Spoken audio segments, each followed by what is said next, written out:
Is there enough guidance in these decisions to assist the courts of appeals? This term's decisions, they really are game-changing. And the Department of Education is to propose another program for giving $500 billion in debt without involving Congress. Where does the Department of Education get writing these $500 billion checks out to people? So we'll have to probably sue them again or something. People think the president has the power to forgive student loans. He does not. These guys are slow learners. Good afternoon and welcome to the new Civil Liberties Alliance. Glad that you could be here for our Supreme Court review program looking at this last term at the U.S. Supreme Court as it involved administrative law. And the question we're asking is, rogue court or runaway executive? Here to answer that question for us today are two of the attorneys at the new Civil Liberties Alliance who were involved with the cases at the Supreme Court this past term. To my immediate left is Peggy Little, Senior Litigation Counsel at the new Civil Liberties Alliance, who led the effort in the SEC v. Cochran case and was there in the Supreme Court to observe the oral argument and is here to tell us about having had some time now to reflect on what happened in that case, give some more insight there. And to her left is Sheng Li, Litigation Counsel at the new Civil Liberties Alliance. Sheng led NCLA's efforts on the student loan debt forgiveness cases that were in front of the court. So, and there are a couple of other cases that NCLA was involved with this term as well. Halen v. Brackeen and Calcutt v. FDIC. We'll talk a little bit about those as well. And then we look forward to your questions at the end of the program today. But let's launch right in. And Peggy, as I say, this decision in SEC v. Cochran, which for those who may not be familiar, it's easier to find under the name Axon v. FTC. But there were two cases argued the same day. They were argued separately, but they were consolidated for the decision in the case. And Peggy, I think you were telling me the very fact that they were consolidated is one of the things that's maybe the most interesting or important about this case, the fact that it's a multi-agency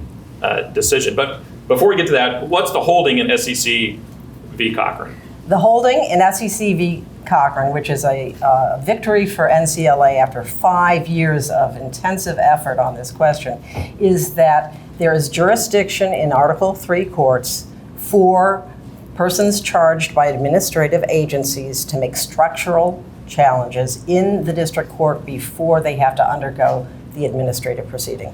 This is huge. This is something that the agents, it is a game changer, and it's not just a game changer for people charged by the SEC because this case was consolidated with Axon and the FTC. This holding applies across administrative agencies. It's huge. For many, many years, people have been trapped in these administrative proceedings, which sometimes go on for years.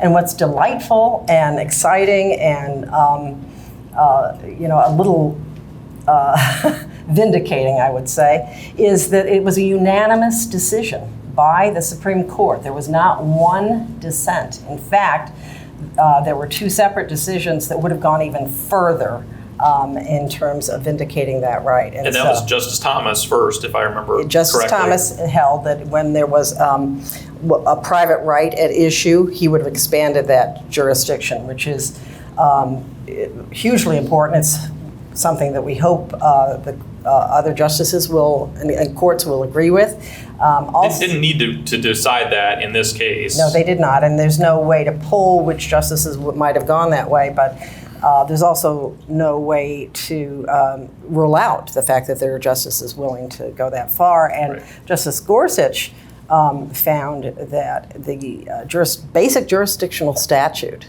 having to do with constitutional vindication of rights in federal courts applied here, and so you didn't need to get into a rather murky and evanescent area of appellate law. One of the delightful things about the court decision is there were 5 cases that have been blocking us for years and years, and I'd been duking it out against 5 circuits, and then it became 6 circuits, and ultimately... And gnashing your teeth, I think, too. Indeed. And in Axon, that added a 7th circuit for the FTC, and all of those decisions were overruled. And they disappeared so completely that none of them are even mentioned in the Supreme Court opinion except one, and that's because the Justice Gorsuch cited to the dissent, which was the first dissent to say these cases were being decided wrongly. So you not only have a whole body of law disappear, but the dissent is completely vindicated by all 9 justices. Well, and I think it was Justice Kagan who ended up writing the decision in the case, which I think is instructive as well. But she even asked at oral argument of the government, you don't get to Thunder Basin until page 93 of your brief or something like that, right? Didn't yes, she and she said, have you given up on it? Yeah. And the other really interesting question, important question, was Justice Thomas asked at oral argument, how many years has this been going on? And what I really felt was important, not just at this U.S. Supreme Court, but when we created the circuit split at the Fifth Circuit, was we presented to the court through amicus briefing and our own briefing the fact that people were caught in these proceedings, what my colleague Russ Ryan likes to call Hotel California proceedings, where you can check out anytime you like, but you can never leave. And they were involved in these proceedings for 5, 6, 7, 9, 10 years. And I think when the U.S. Supreme Court got wind of that and understood that, there was a sea change in how they were looking at administrative adjudication and what kind of justice, or shall I say injustice, was being dispensed over the course of many years.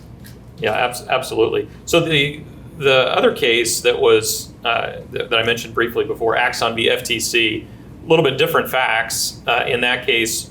Is there anything important about the difference in the 2 cases that is meaningful going forward, or is it really just the fact that it's the multi-agency decision that's the most meaningful going forward? Well, I think the holding for either agency is essentially the same, but I do think that there were some indications in in Justice Thomas's concurring opinion and also Justice Gorsuch's separate opinion that are important to Axon, because in Axon what you had was a merger that the company eventually agreed to divest itself of its competitor, and the FTC said, oh, no, you can divest, but you've got to give them your intellectual property as part of that. Now that is not something that the FTC could ever win at trial. It's not something they have power to order. But they were ordering it anyway, which is why Axon hurried its way into court to stop that. And there's a great footnote in number 4, I believe it is, in Justice Gorsuch's separate opinion, which talks about agencies which try to secure by consent orders things that they could never lawfully secure as part of their regulatory power. And I think that's a huge recognition at the Supreme Court that this kind of lawlessness is going on at the agencies.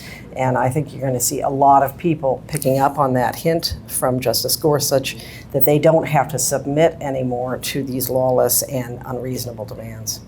So the decision came out. Has anything interesting happened since the decision came out? Was there sort of an instant tidal wave effect here, or is it more something sort of slow and creeping that we may not even have noticed yet? Well, what happened, Michelle Cochran fought for 5 years to make her way into a federal district court to vindicate her constitutional rights. And what happened? The SEC dismissed her case.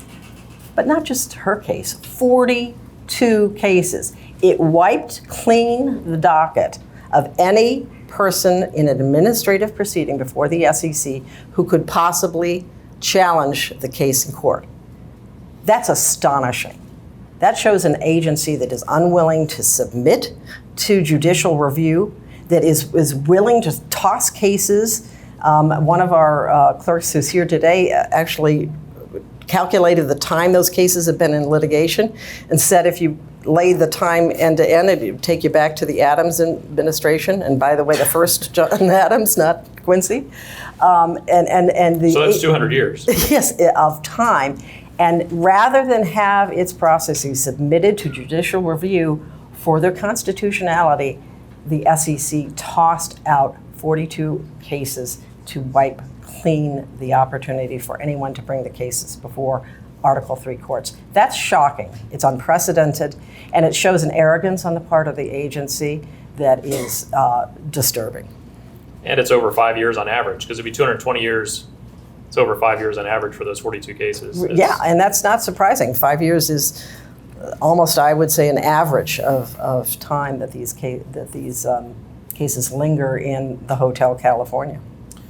So, since all these cases were dismissed, does that mean that that the decision mattered sort of temporarily for the people who are in proceedings now, but it won't have much impact going forward, or is there a kind of a lingering significance and effect for this decision? Well, there is one case that survived the the purge, and that's SEC versus George Jarkissi, which was just granted cert at the very end of the term, and that has three important questions in the case. NCLA has been a supporter of that case all along and filed amicus briefs in that case, and I think the SEC realized that having itself sought cert on those questions, it was a little bit awkward at best to dismiss the case when it was on the verge of being granted cert. So right now, George Jarkissi is... Well, it could even be that the Solicitor General said, I mean, we don't know what happened internally. This is just supposition, but I can imagine the Solicitor General saying, no, you don't. You don't come to me and ask me to appeal a case and have me file a cert petition with the Supreme Court and then dismiss the case. You're not doing that. Right. But George Jarkissi for right now is the standard bearer for people in SEC proceedings.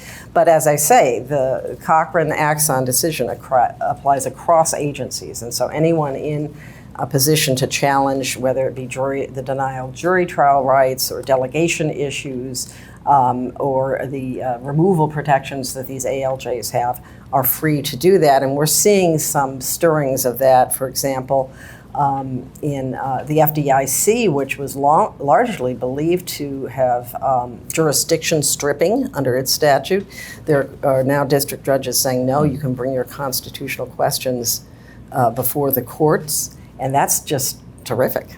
That's a wonderful development. Right, so people might be more willing to challenge the SEC and other agencies, and they may be able to stay in these cases. They don't have to knuckle under because of the sort of interorum effect of these administrative proceedings.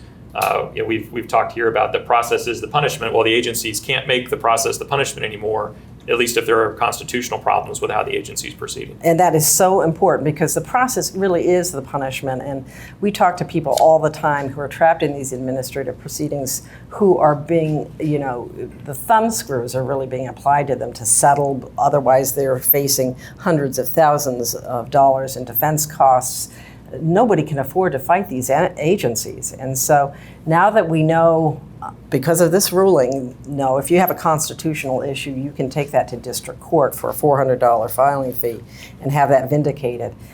It's a huge development. I think that the agencies understand that, and the SEC's temporary attempt to to foil Michelle Cochran and others from bringing those questions before a real court is only a temporary delay.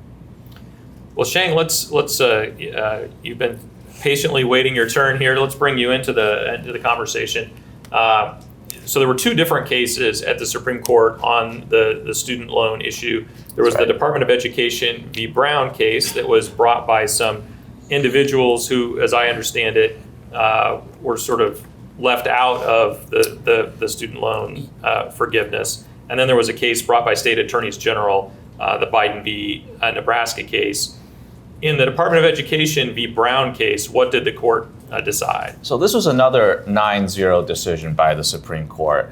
And what they held was the two individual plaintiffs in that case did not have standing and did not have injury to challenge the student loan cancellation. And just to back up a little bit, these two individuals, one of them was slated to receive $0 from the student loan cancellation plan announced last August, and the second one was slated to receive $10,000 of cancellation. And their argument was, their alleged injury, was that they didn't get a chance to file notice and comment to to ask for even more forgiveness for the one who's getting $10,000 and to receive some forgiveness for the one who's receiving nothing.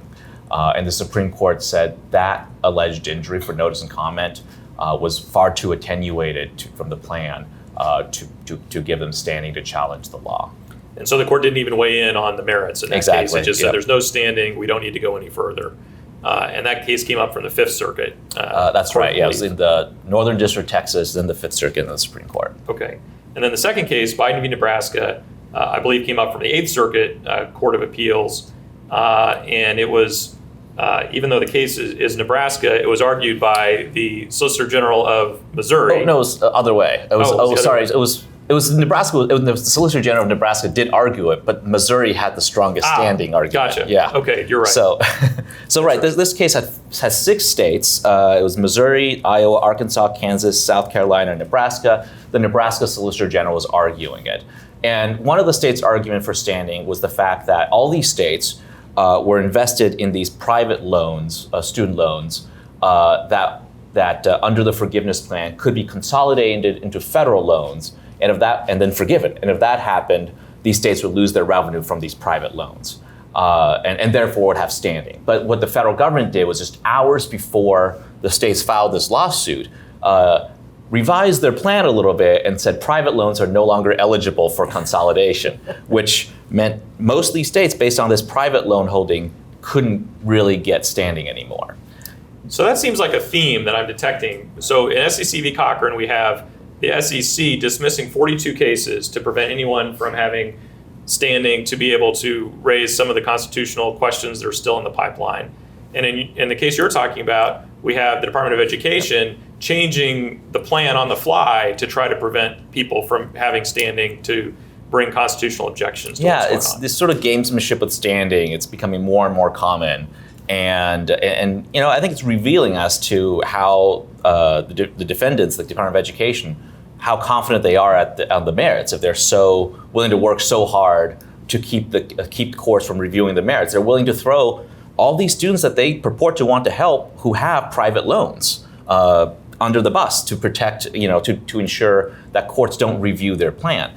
But through a quirk of history, the state of Missouri actually has the state agency called MOHELA or MOHELA, it's been pronounced many times, different ways, that actually services federally held loans through contracts with the Department of Education.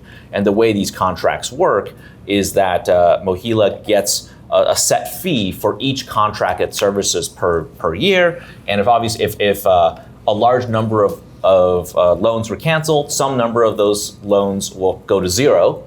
And in Missouri, and some number of those zeroed out loans will be serviced by MOHELA. MOHELA will no longer have the revenue from that. And so everyone in the case agrees that MOHELA would have standing to challenge this loan. What was interesting it was that MOHELA didn't challenge this loan. Instead, the state of Missouri brought the case on behalf of MOHELA. And the issue before the court, really the tension, was whether or not, because MOHELA was created by state law to be financially independent, whether a financial loss to MOHELA equated to an injury against the state of Missouri. And so, what did the court decide on that standing question in the Biden v. Nebraska case? And there, the court said Missouri did have standing to bring a suit on behalf of MOHELA because it was an organization, created by state law for the benefit of the state, and its board was appointed by the governor of the state, and there was enough nexus there,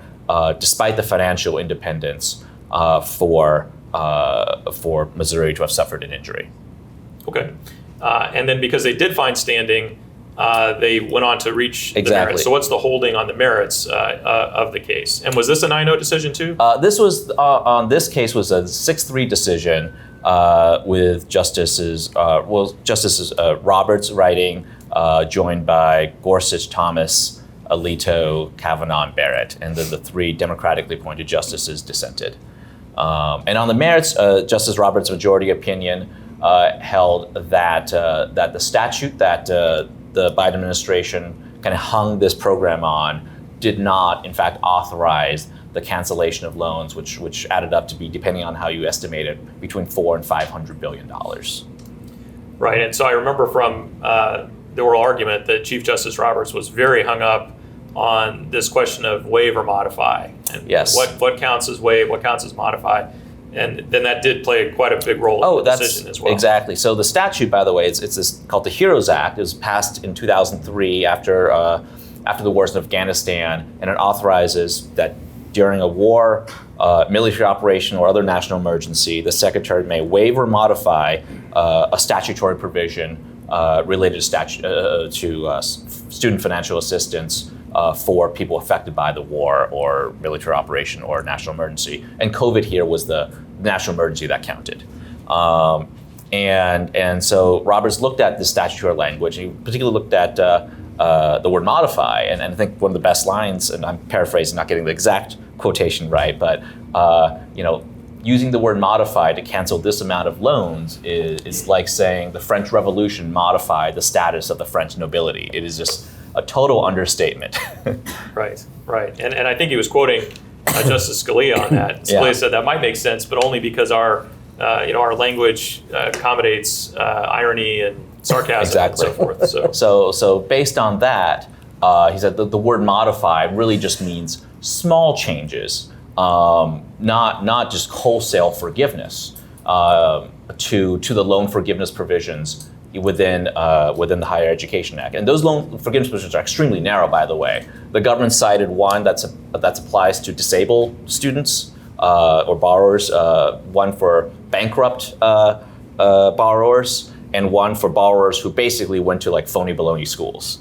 And so to modify those narrow authorities to cancel loans, just say everybody gets it, is again like much of the way of the wiping out the French Revolution. The French nobility, and calling that modifying it.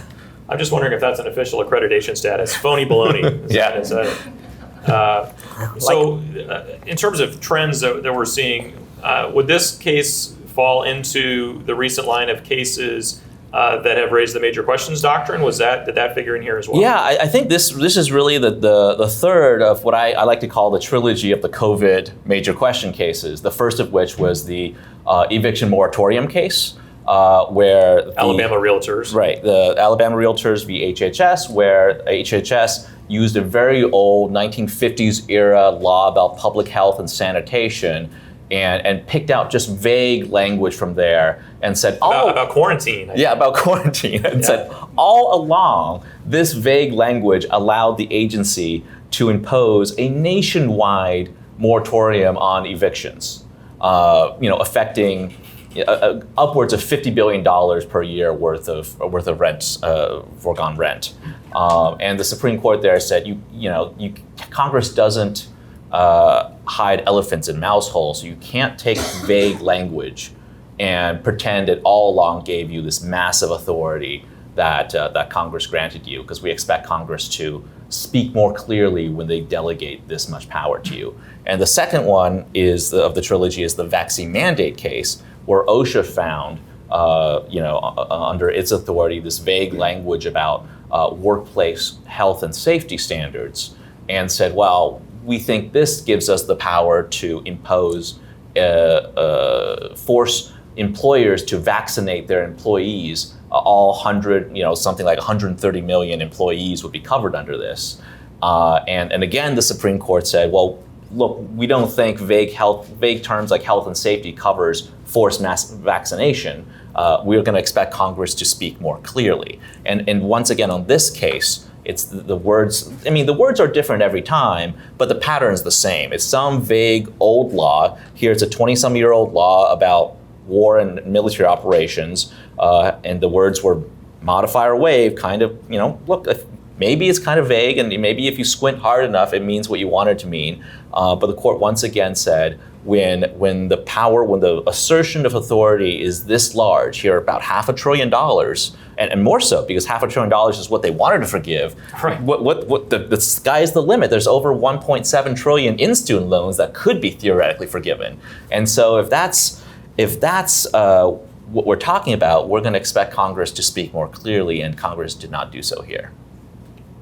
So very good. So I'll ask you the same question that I was asking Peggy. So what's happened since the decision came down? Did the administration tuck its tail between its legs and say, gosh, I guess we're not going to be able to forgive student loans. We're going to have to go back to honoring the Constitution. I think the administration saw this one coming from a mile away because that afternoon when the decision came out, the president went on to the White House lawn and gave remarks and essentially announced a slate of new student loan initiatives. Perhaps the most ambitious of which. Well, let me guess, these were new legislation that he wants Congress to pass? Unfortunately, no. The first is that he's going to use authority under a different statute, the Higher Education Act, to try to do pretty much the same thing, to get, in his words, in the Secretary of Education's words, as much forgiveness as he can under this provision of the Higher Education Act that authorizes the Secretary, I think, to compromise or waive assets. And then instead of using modify or waive, it'll be compromise or waive. And I just don't see the outcome, if it's litigated, to be really any different here. And any other programs that they're putting out there? The second big thing is that the Secretary has announced that they're finalizing a rule that changes the income-driven repayment plan. And under the income, when Congress passed it, they called it the income-based repayment plan. And what that says is, one, after 20 years, your loans are forgiven. And in the meantime, if your income is below a certain threshold, we're going to cap your monthly payments or annual payments, however you categorize it. And the cap is going to be 10% of your income in excess of 150% of the federal poverty line. So just do a little math here. Suppose your income is $50,000. The federal poverty line is about $20,000. 150% of that is $30,000. The difference is $20,000. Which means 10% of your income, 10% of the excess is $2,000. So every year, your student loan payment cap in that scenario would have been $2,000 per year. Those numbers, 10% and 150%, are set in stone, set in statute, congressional language. What the Biden's plan does is change those numbers to 5% of your excess income, so less excess income, in excess of 225% of the federal poverty line. So just to use the same example, 225% of the $20,000 federal poverty line, it's kind of hypothetical, it's actually a little different, but it's about $45,000. If your income is $50,000, the difference is $5,000. 5% of that is $100. So your annual, in that scenario, the borrower's annual repayment cap goes from 2,000 to 100. And then they're going to change, for some borrowers, the forgiveness period from 20 years to 10 years. And after 10 years of paying $100 a year, you didn't pay down your principal very much, and everything else gets forgiven. So what it does, it's basically a loan forgiveness plan. Yeah, it just does it 10 years later. And for no, there's no public service requirement or anything else. No, not at all. It's unconditional. You don't have to do anything. Everyone can get it. The Department of Education, you usually go to the CBO to calculate, economic costs of this sort. The Department of Education did their own calculation of about $130 billion, assuming this, based on the assumption nobody changes anything. There's no incentive effects. But obviously there are huge incentive effects. Colleges are going to raise their tuitions. More students are going to take out more debts. And the Wharton School has estimated this to be about $500 billion, about the same amount over a 10-year period as the plan that was just struck down. So to sum up, the Supreme Court holding is that the Department of Education does not have statutory authority to forgive $500 billion in debt without Congress being involved, and the Department of Education's response is to propose another program forgiving $500 billion in debt without involving Congress. Precisely. Yeah, I mean, these guys are slow learners. I mean, unbelievable. Well, unbelievable. On this runaway court, theme. Yeah. That's right, rogue court or runaway. Rogue court or yeah. on this topic. I know there's been a lot of kind of media commentary on how the court is, taking away taking away people's benefits and such, and so why the court is so bad. But I think it's important to take a step back and understand what Justice Roberts' decision said was basically just restate what Nancy Pelosi said about 2 years ago when she was asked about this. And she said, people think the president has the power to forgive student loans. He does not. He quoted that. Pelosi. And he said he does not. That has to be an act of Congress. That's what Nancy Pelosi said. When she said that, the White House didn't dispute it. Academics didn't dispute it. The media didn't dispute it. It was just a thing that people knew because this is what you're taught in grade school civics class, that there's 3 branches of government, and the first branch of government writes the checks. So it's just where does the Department of Education get writing these $500 billion checks out to people? Well, not very far so far, but well, they're going to keep trying apparently. So we'll have to probably sue them again or something. We already have other lawsuits going against them. That's true. Sheng's involved in those too. But so Peggy, what's your reaction to this? I mean, you know what happened in the case you were talking about.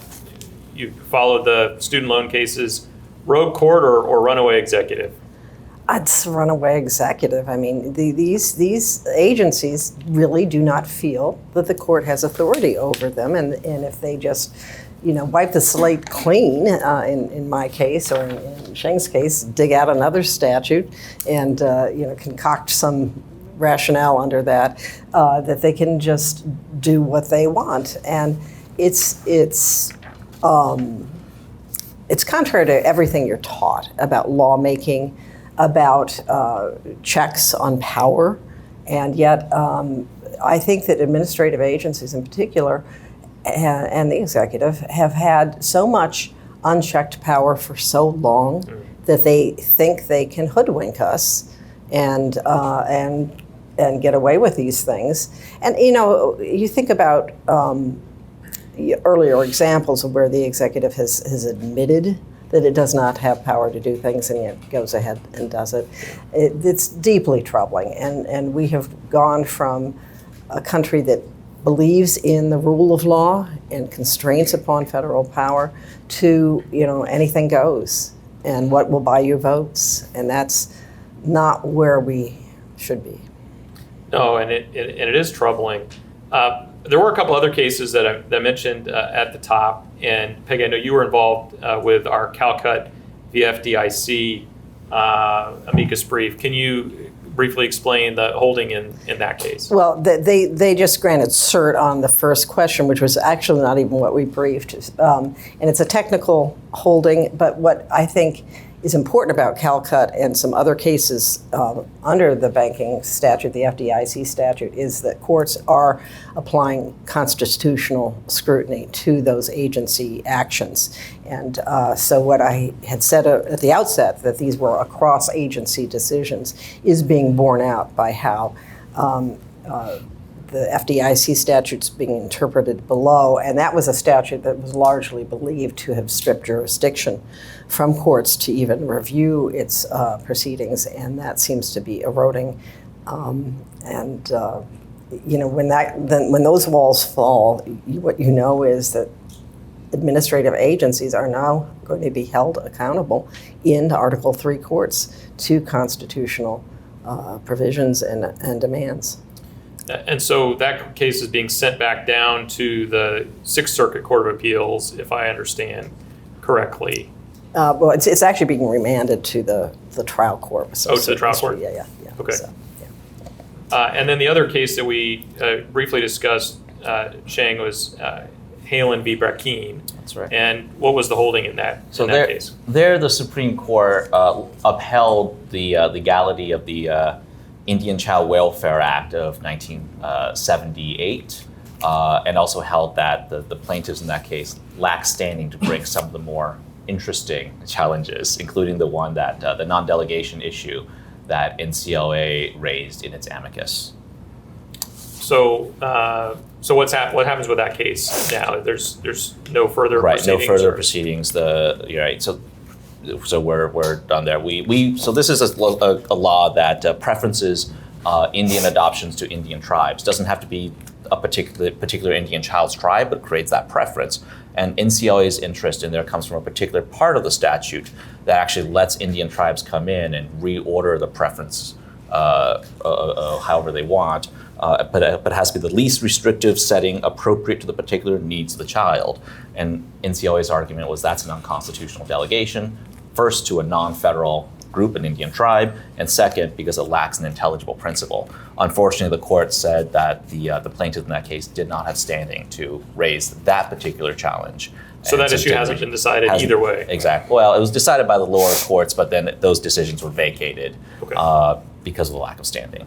Okay. So there's no, So, those are that's the set of cases that we were involved in this term. And as I said, we're going to throw it open to the audience to ask questions here in a little bit. But maybe, Sheng, I'll come back to you. Any other themes that you saw in this term of the court, or sort of other high points that you want to? I think the end of the court, there were some maybe politically hot button issues that were decided, kind of the 6-3. Based on party appointments. But I think that loses sight of the number of 9-0 or 8-1 decisions this court had. There were 58 decisions, and I did a little count. Half of them, 29, were 9-0. It depends on how you count it. If you count Brown and Nebraska has 2 different cases or 1 case, but half of them were 9-0 decisions. In fact, of the ones we talked about today, other than 3/5 of them were 9-0. Brown, Axon, Cochran. It depends how you count that as 1 or 2 cases. Right. But they're both of them twice. It's 2 9-0s, right? Counts as 2. And so was the FDIC case. That was 9-0 as well. So there were just a lot of consensus on these issues. So a deeply riven court on these administrative law issues. Exactly. These courts are actually, a lot of these issues are very easy to resolve, and the court has reached consensus on a lot of them. And so to castigate, the Republican-appointed majority of driving the court in a particular direction, I think misses that picture of all these 9-0 decisions going out. Well, it also, I think, feeds the point that you both made earlier, that this is a story more about a runaway executive than it is about a rogue court. That even the Democrat appointees on the Supreme Court are recognizing that these agencies have overstepped, gone too far, violated the Constitution, violated civil liberties, and they're reining them in as well now too. And what I wish the message were in the media were, look, there's a united front here at the Supreme Court trying to send the executive a message that you need to shape up. And so far, that's not the message that the media has been delivering. And I would add to that, but I should correct, that Calcutt was a remand to the Sixth Circuit, not the district court.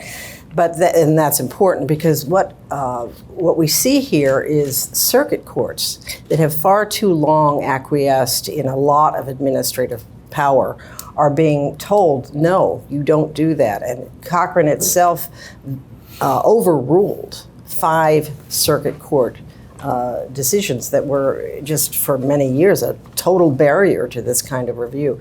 So I do think that circuit courts are being reminded that they need to pay more attention to constitutional issues, and that they have more latitude to rule in that fashion. And I think district courts are also picking up on that as well. Why do you think it is that the courts of appeals have been more reticent to rein in the administrative agencies when it looks like the Supreme Court isn't too shy about it? Well, deference is a technical term, for Chevron and the various, however many kinds of deference. At least a dirty dozen, I know. It's very hard to figure out how many kinds of deference, but it becomes a habit. And so, looking at just sort of the term more linguistically, I think the courts are far too ready to find some sort of deference to administrative power. If I was to be really hypercritical, I would say it's very docket clearing for courts, but it's also hard, I think, for courts to sometimes come out and say, no, you have gone too far, you don't have this power, just because the trend since the New Deal has been in the other direction. And one of the things about this term's decisions, they really are game-changing. And I think that the lower courts are going to feel that they do, in fact, have the latitude to rein in agency power when they see it go beyond its guardrails. Well, and that was going to be my next question to both of you. Maybe Sheng, I'll start with you. Are these decisions helpful?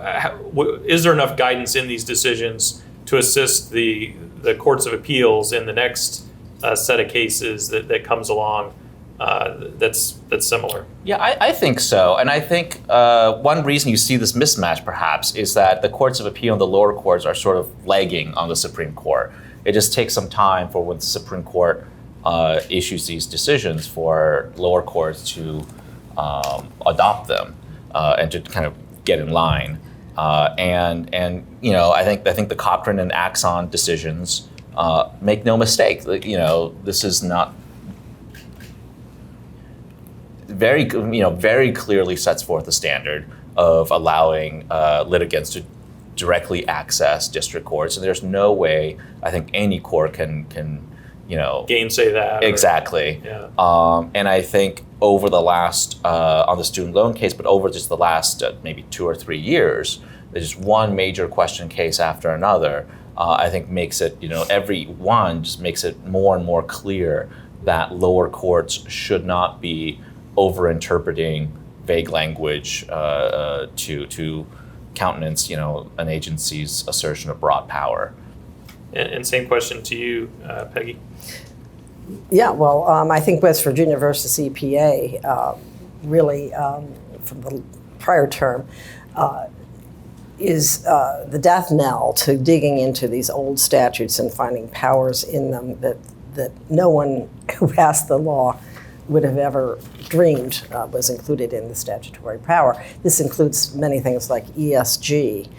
Right now we have another case in the Fifth Circuit about whether the SEC rules for NASDAQ-listed companies, whether they can tell private companies what the composition of the board should be by demographic characteristics. I mean, the overreach and almost delusional power that these agencies think they have is that they are going to be checked on that because of cases like West Virginia versus EPA, and then the decisions that we've been talking about today as well, that agencies simply can't make this stuff up and expect Americans not to challenge it in court. Yeah, absolutely. There was one other case that we were involved in this term that may be worth mentioning briefly, and that's the Buffington case. We had sought a cert petition in this case on behalf of Thomas Buffington, who was a retired Air Force veteran who had developed a service-related disability. He had gotten disability benefits for that. Then he had been recalled to active service. When he left active service, he didn't immediately reclaim his disability benefits, because when you're in active service, you don't get your active service pay and your disability benefit.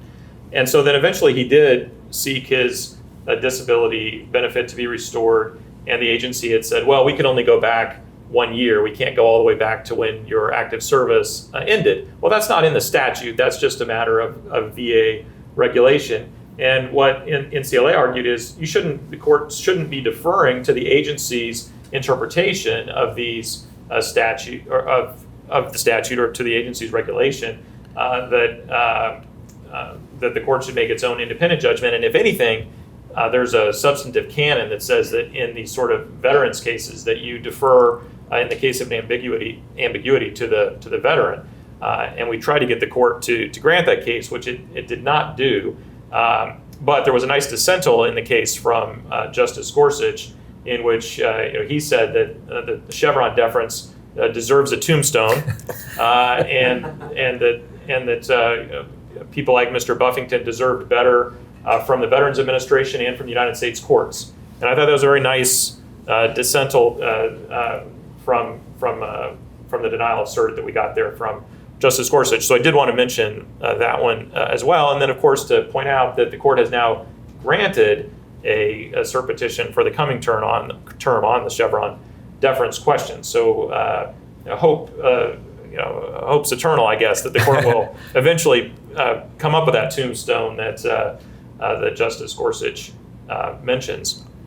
Before we turn to questions, just give each of you a chance for any last thoughts that you may have about the term.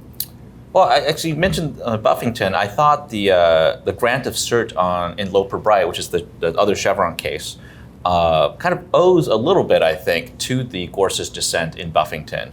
And it's a reminder that any of these blockbuster Supreme Court cases, behind each one, it's a whole line of other cases winding their way through the lower courts, cases that may have been denied cert a year ago, but influences the justice in some way. And so there's just a tremendous amount of work, not just necessarily this particular case. Like in Cochran, there were so many lower court cases that didn't go the way we wanted until the right sort of opportunity came up. Yeah, and a previous cert petition. Yeah. Well, absolutely. We argued the Cochran issue in 3 circuits, for Ray Lucia in the 9th, for Michelle Cochran in the 5th, for someone named Christopher Gibson in the 11th Circuit, and a previous cert petition for him. And not until we got en banc at the 5th Circuit Court of Appeals were we able to create the circuit split that launched both Axon and Cochran to the Supreme Court. So there's tons of work, not just by NCLA, but by other people. And one of the, just to drive home the unfairness of some of the SEC's actions after the decision, Christopher Gibson filed suit in district court to have his constitutional rights vindicated, and the SEC tossed his case. And I want to add, along with the other 42. Yeah, in Jarkissi, the other kind of blockbuster administrative law case, upcoming term, started out a case in the District of Columbia in the same posture as Michelle Cochran. They tried again to district court directly to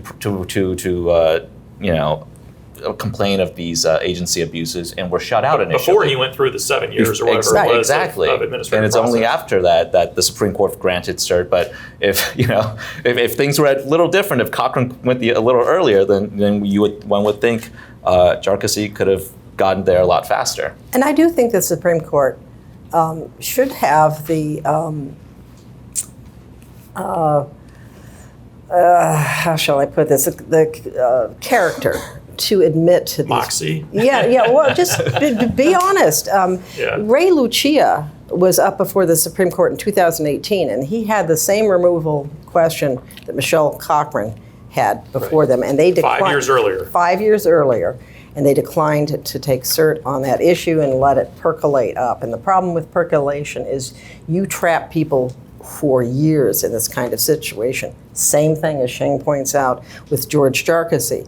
Had the court correctly decided his decision in 2014, he wouldn't have been trapped in 7 years of proceedings and still going. It'll be a decade, I'm sure, before he gets his case decided. And I do think the court is coming to some realization that these administrative proceedings do not dispense swift and rough justice. What they are is a form of a punishment that very few people can afford to bear, and so that people are, in fact, denied fair determination of their claims in a court that will give them due process, jury trial rights, and some speed in deciding their cases. So let me go ahead and throw it open to the audience here for questions. I'll just say that as one of the many student loan recipients, I got an email from the Department of Ed this morning. I'll share a line that I think y'all got to check out. A little chuckle out of, "We believe the Supreme Court got it wrong." And then they proceed to say, "Well, we disagree with the court's decision. Our administration will not stop fighting to provide debt relief to borrowers. We use every tool at our disposal to do so, which is why our administration is taking the following actions immediately." And then outlines sort of what Sheng talked about. So to answer your question, they're not taking it lying down, and they didn't learn any, answers, and they've emailed this language out to every student loan borrower in America, presumably. They had promised that they were going to turn the loans back on essentially October 1st, if I remember That's correctly, right, yeah. Sheng. And now the Department of Education has been coming up or concocting with some sort of off-ramp. On-ramp. Yeah, so the student loans have been paused since 2020, and NCLA has challenged that. I think we're the only challenge of pause left. Okay, because SoFi dropped out. Theirs. So it's costing $5 billion a month for this pause, which, by the way. You add that up, it's real money. Yeah. And so part of a stipulation that we entered into with the Department of Education is that we will withdraw our motion for preliminary injunction if they agree not to extend it past, start repayment in October. But then right after the Nebraska decision, the Biden administration announced, we'll start repayment, but we're going to announce an on-ramp, which means if you don't repay, a 12-month on-ramp, during which if you don't repay, no penalties. So how is that starting repayment? It's not, is the answer. So, there may be more to be said there. Other questions? Is there anything in the Cochran decision that the opinions of the court in the Cochran decision that suggest where they might go or that might be particularly useful on the three issues in jarcossy? Good question. Certainly, Justice Thomas's concurring opinion says if there's a private right involved, he believes there should be district court jurisdiction to decide that, and that would certainly include jury trial rights, and I believe also any kind of a delegation or vesting clause claim as well. How many judges might join Justice Thomas in that is an unknown question, but it is not unusual for Supreme Court opinions and dissents and concurrences to have a conversation, and nobody seemed to be calling Justice Thomas out for being, going beyond what the court might do.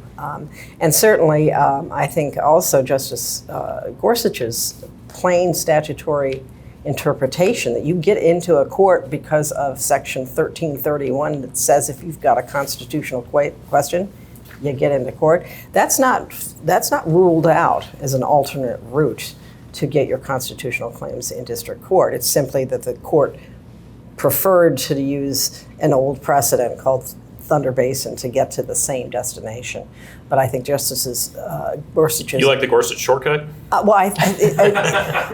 about this? It interprets a statute by its clear language. The problem with Thunder Basin is it's a judge-made doctrine, and as someone who has done battle, and Mark is my witness, I've been arm wrestling with that decision for 5 years. It is the most... Like wrestling with a greased pig. It has the worst set of precedents. I mean, it's laughable how inconsistent it is. Justice Alito at oral argument said, well, what happens if you only have two factors or one factor? How does that come out? I mean, it is a doctrine that is begging to be disposed of, and certainly Justice Gorsuch's plain statutory interpretation of a jurisdictional statute is far superior, and I think it bodes well that it might someday be the rule. Yeah. Thank you. Speaking of judge-made doctrines, one of the issues that seems to be setting the left both wing of the court as well as the legal commentariat hair on fire is the so-called major questions doctrine. There is this argument that this is entirely made up, it's nowhere in the law, in the Constitution, etc.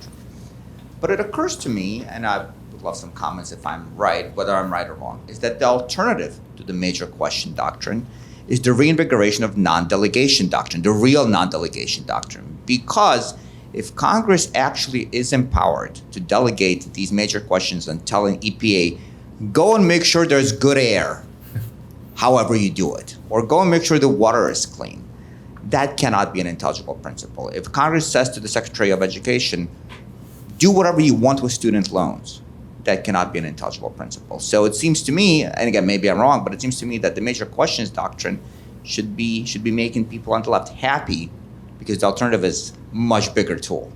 I think so. It means they can still delegate small questions, I suppose. And it's a really interesting question. I think the major questions doctrine has gotten more and more refined, and we can see at least two kind of strains of support for it. And I don't think they're mutually exclusive. And one comes from Justice Gorsuch, which kind of begins with his dissent in Gundy and moves through through some of the court's decisions, including West Virginia, and that is using the major questions doctrine to essentially safeguard as a prophylactic or constitutional avoidance canon to prevent the court from having to reach a difficult non-delegation question, as you just said.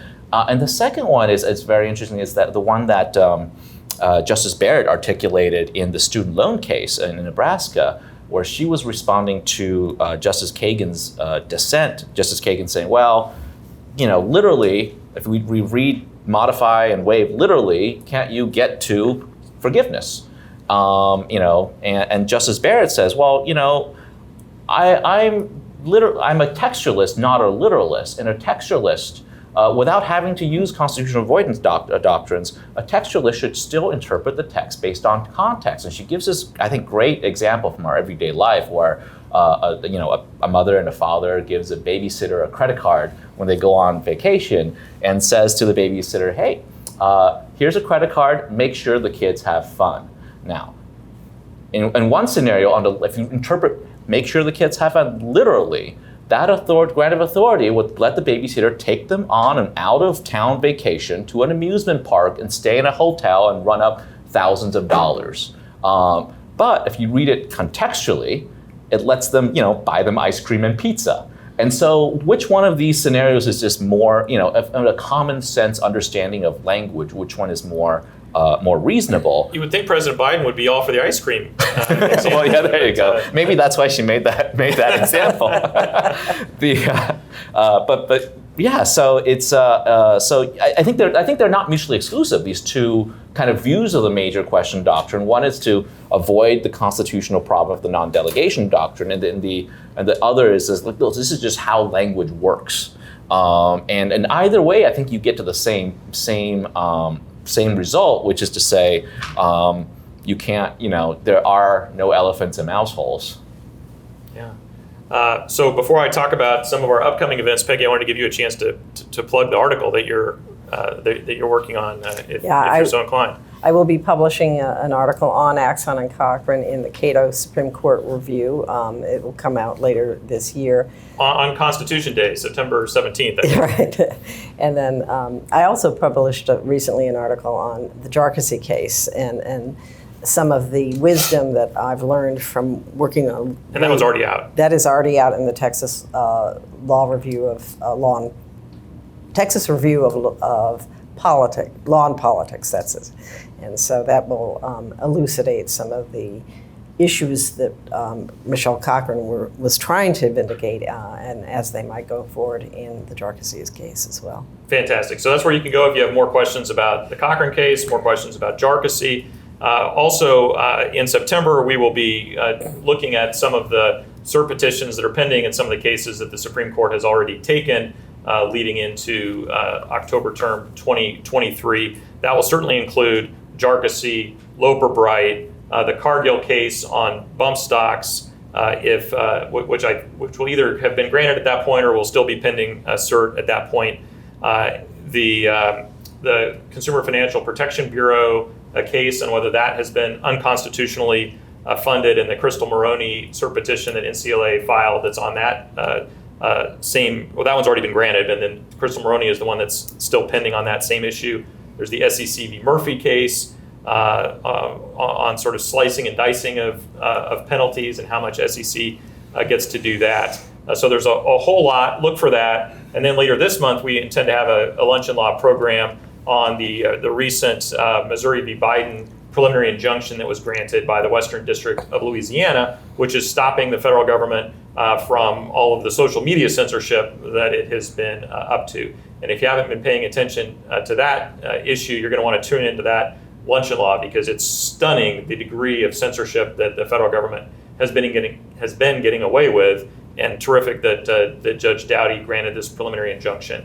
And so you're going to want to hear about that. But please, for now, please join me in thanking our speakers, and thank you for tuning in to this edition of Lunch and Law.